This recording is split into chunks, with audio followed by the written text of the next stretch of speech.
Janasena MLC అభ్యర్థిగా mega brother. ఏపీలో MLA కోట, ఎమ్మెల్సీలో 5 స్థానాల భర్తీ పైన చంద్రబాబు, పవన్ చర్చించారు.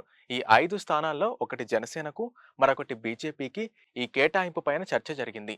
జనసేన అభ్యర్థిగా శ్రీ కొణిదెల నాగబాబు పేరు ఖరారు చేశారు. శాసనసభ్యుల కోటాలో నిర్వహించే ఎమ్మెల్సీ ఎన్నికలకు కూటమిలో భాగంగా జనసేన అభ్యర్థిగా కొణిదెల నాగబాబు పేరును పార్టీ అధ్యక్షులు పవన్ కళ్యాణ్ ఖరారు చేశారు.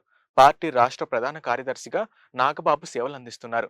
ఎమ్మెల్సీ అభ్యర్థిగా నామినేషన్ దాఖలు చేయాలని నాగబాబుకి సమాచారం ఇచ్చారు. నామినేషన్కు అవసరమైన పత్రాలు సిద్ధం చేయాలని పార్టీ కార్యాలయాన్ని పవన్ కళ్యాణ్ ఆదేశించారు. త్వరలో బీజేపీకి సాయిరెడ్డి స్థానంలో రాజ్యసభ సీటు ఉండడంతో ఎమ్మెల్సీ సీటు ఈసారి మినహాయింపు ఇచ్చేలా ఈ ఇద్దరి మధ్య ప్రతిపాదన వచ్చినట్లు తెలుస్తుంది. బీజేపీ నాయకత్వం పట్టుబడితే సీటు కేటాయించాలని నిర్ణయించారు. ఇదే సమయంలో జనసేన నుంచి నాగబాబును మంత్రివర్గంలోకి తీసుకుంటామని రాజ్యసభ అభ్యర్థుల ఖరారు సమయంలో సీఎం చంద్రబాబు హామీ ఇచ్చారు. ఎమ్మెల్యే కోట, ఎమ్మెల్సీ అభ్యర్థుల ఎంపికపై కొద్దిసేపు చర్చించారని తెలుస్తుంది.